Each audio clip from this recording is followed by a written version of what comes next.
Okay, Michael, good. yeah? Okay, Michael. Chief of the Maroons up in the mountains. I'll tell you what. You're the chief or she's the Hello, chief? I'm the Joe. chief. What's your name? Michael. We were up at Akampong. Were you there? 6, yeah. You're from there? Yeah, but I'm on the other side of the town. Right. Yeah, I'm from the Trelawney town Okay. side. So we're rekindling back that side where the treaty was signed because it wasn't signed in a compound. It was not School me, signed brother. there. School me. Huh? School me. What do you mean that wasn't Yeah, signed? it wasn't signed in a compound. A compound was only Kojo's brother. Okay. Yeah, so Kojo's brother, right? Yeah, so in 1738, Right. Kojo moved further from over Clarendon and come further into the cockpit country. Right. And settled at a place called Petty River Bottom. Right. Yeah. And Petty River Bottom actually was where it became Trelawney Town. Right. So by 1795 was the Second Maroon War. Right. That the Trelawney Maroons were sent to Canada and then to Sierra Leone. Right. But in Right. 1841 they came back. Uh-huh. And so that's where my great-great-grandmother came back. So I came back in that town or that geographical area, Okay. Right. which is now called Flagstaff. Okay. Yeah. So that part of the history is kind of, so if you do the tour in a Cloudy. compound, Yeah, yeah. they'll be telling you about Old Town Right. and New Town. None of that is there. That is down in Flagstaff. Really? We're finding the artifacts. Now Okay. we have built a visitor center there. We're doing tours there. Okay. And for school children in particular, Right. in educating them back Okay. on what the history is. Because, Right. for too long our story has been told by the other man. Yeah. And then we're accepting it because we do not know. Mm-hmm. And then you have other people who, a compound celebration on the 6th. Yes. Yeah. The 6th could not be the treaty day because the treaty was actually negotiated on March 1st. Right. So if you come to Trelawney Town this March 1st, which is the 4th year now we're doing that celebration Right. within Trelawney Town to celebrate the treaty on the Yes. geographical When you say me location. Trelawney Town, I mean, sorry, are you talking about Trelawney as No, a parish? at that time Trelawney was not established as a parish as yet. Okay. But was because the governor in 1738-39 was Okay. Edward Trelawney, the governor of Jamaica, Okay, yeah, was Edward yeah, Trelawney. right, So yeah, that right, town that the treaty Yeah, was signed it was named was after actually him. named after him. Yeah, but the fun thing about it, not long ago, in fact, the Maroons were not a part of the Jamaica educational system. Exactly. Okay. Okay, it was only I think recently. I think Yeah. back in my time, because I went to school in Brownstown at the Okay. Arkansas High, Oh yes. Oh, and yes. I did not do history Okay. because of what history was saying. Okay. But then the Maroon story was in Clinton v. Black Book. Okay. That 2 chapters talk about the Maroons. One, the first Maroon War, Okay. which yeah. was after 1690. 990. That was when they hear the name Kojo and Nani. Right. Right. And then by 1738-39 that treaty was established. Okay. And then by 1795 was the Second Maroon War. Wow. And the Second Maroon War in 1795, only the Trelawney Maroons were actually involved in that war. Right. Our Right. compounds were there, Okay. the Scotsall, but in Moortown was actually where Nannytown was. And then by Moortown, there was a discrepancy between the Maroons and Moortown Mm-hmm. based on the Quawo Treaty, that 1,000 acres was given on the Quawo, which is Crawford Town. So Right. no Maroon is living on their sovereign land. Because we have to understand what they test us with bauxite mining, that in Maroon community we should actually own what's in the ground. Based on the if you have a title for your land. On the treaty. And if you have a title for your land, you're just an older, so you only own 6 inches of the topsoil, Okay. according to the Mining Act. Yeah. So if you find diamond in the back of your yard, Which is it deep belongs down. to the government. To the government. But on Maroon land, we want the sovereignty that we actually own what is in the ground. What's in the ground? You know, so Did that happen? just a short Happen? history lesson. So you're a Maroon also? Yes. But what, and tell her what your role is. No, I'm actually the chief of one of the towns. Okay. Yes.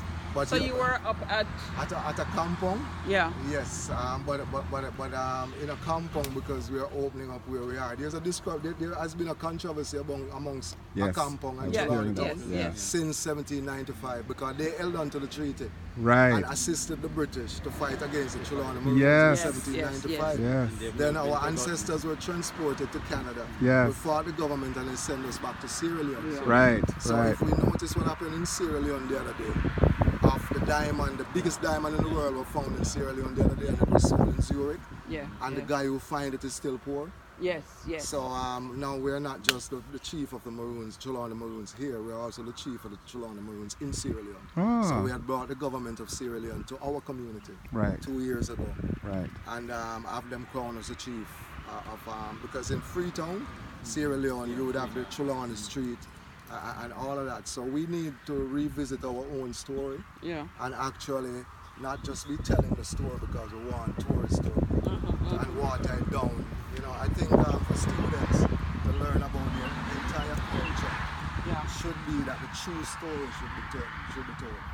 And you cannot talk about Maroon and then because the place can name Flagstaff now, because the British put a flag on top of where they call Gunnell, which is in Trelawney town, Flagstaff. Right. And the British built barracks on top of that town. So if you come to that town to do a tour, we can show you the British graves, we can show you the artifacts, we can show you where Dragoon owned. We can show you all of that. But the funny thing, as he's saying really, as I said to you actually, the school that I went to was KC. I was Okay, there, Kingston College. Oh yes, Kingston College, I mean, for a long time. Nice. Okay, right. And while I was there, I knew very little about Jamaica. Yeah. I knew a lot about Australia, South Africa, England, Europe. In fact, I knew about the Renaissance. I knew about everything, right? Yes. They asked me about Nanny, who was Nanny, and all that. Well, the book on Nanny and the whole Maroons. I don't know if you remember the book. It's just a little red book. Yeah, just a little tiny. Right, because the legacy they left us with Nanny, my sister, is about Nanny catching bullet in her bottom. And Nanny was a old woman, not Nagosa. Nanny was blessed with what you call karamat. The Lord Almighty said, I have no other God but me, and I'll be your keeper, don't have no fear. So when the British come upon Nanny, and she's praying because there's an Islamic heritage also, Right. that she was prostrating, and her bottom would be in the air, and the British would fire and she would not flinch because of God protect her, so no bullet couldn't touch her. Right. And Nanny would use a herbs called the spirit weed, because you know in the Catholic country we have over 3,000 different medicinal plants that are good for our benefit. And Nanny would use a spirit weed to speed up her metabolic system, like if you see the spokes in the car, and when the wheel is spinning, you can't see it. So she could use that kind of tactics to become so invisible. Because there's only one God that rule creation, you know.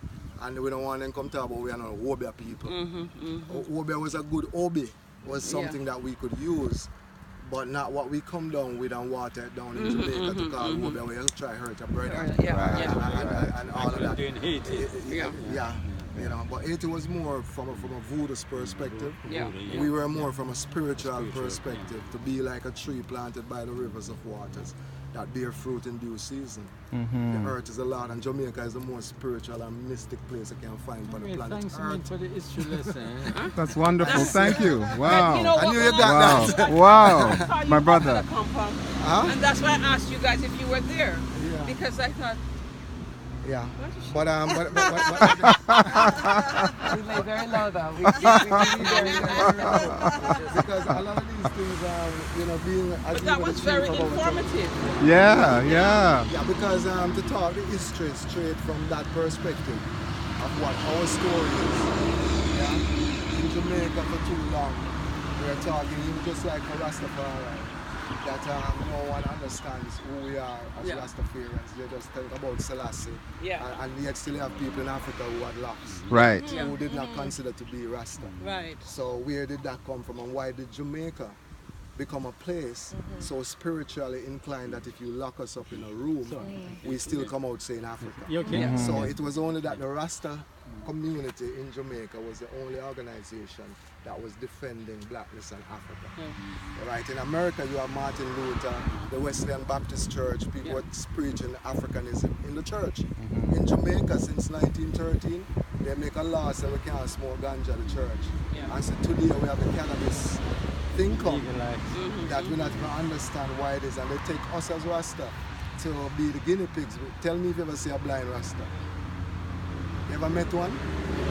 Because the ganja is so good for the eyes and so forth. But smoking is, on our own, was never good for smoking.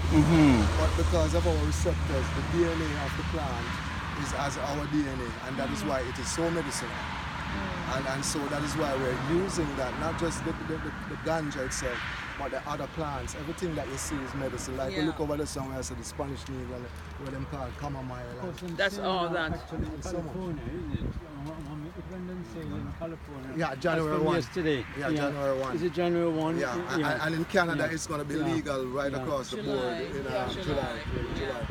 You know, so it's something that we in Jamaica, you know, trying to create more for our people, to teach them about branding. How do we package what we have? Our things is just in a little plastic bag, you know, nutrition information, so that they're taking over our shelves. And we are not teaching entrepreneurship. And that is what contributes to all of the crime. I still say though that it does affect the brain. Yeah, well, that is why we say when you smoke it, because the THC, the THC only is effective when fire touches it. Right, then it becomes psychoactive. Yeah. But on its own, it is not psychoactive. And the THC is for the pain, and the CBD is to clear the tumor. So if you just finish chemotherapy, for instance, and cannot eat or sleep, then it's the way you administer, whether the CBD or whether the morning or whether the evening, and what type of herbs, because if you're still doing healing, you cannot do healing in an environment that you're still putting the toxins back in the body.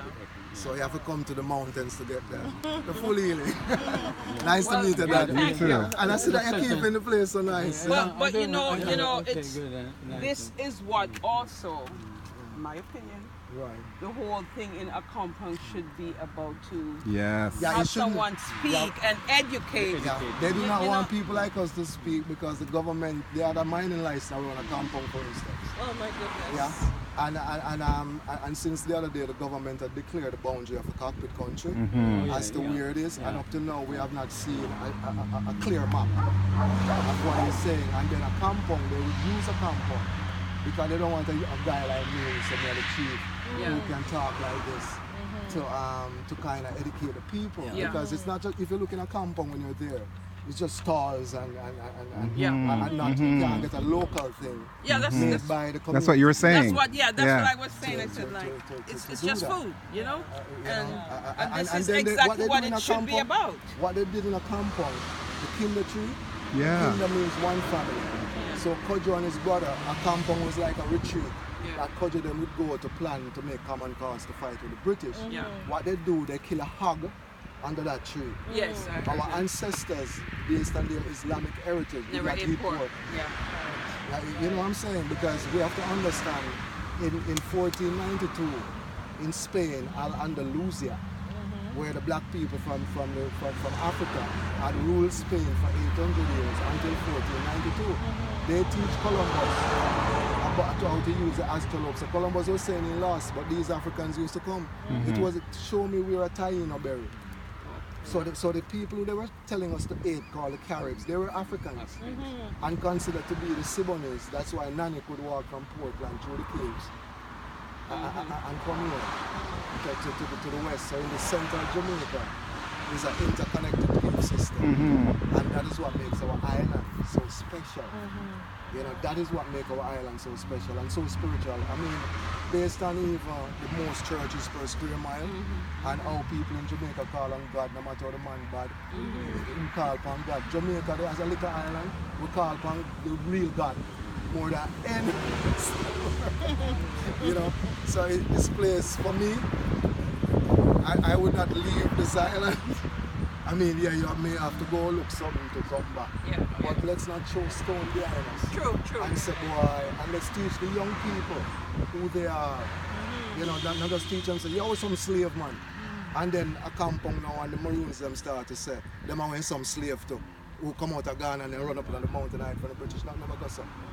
How about 150 years that the Spaniards were here? What is civil in St. Anne's Bay? Civil is called civil because in Spain, the last place that we as black people was the river and Cordova and Grenada, where all these people put their ships. We create the astrolabe and the compass and these kind of things. So if we teach our young people that they are these people, so they have something to have value, not just being a slave and say we never know nothing. It's more than that. You know? It's not just an African thing. It's our thing, and Jamaica stands as the place where Africa Africa wasn't, we weren't born in Africa, but it was born. It's born in us. Yeah, yeah.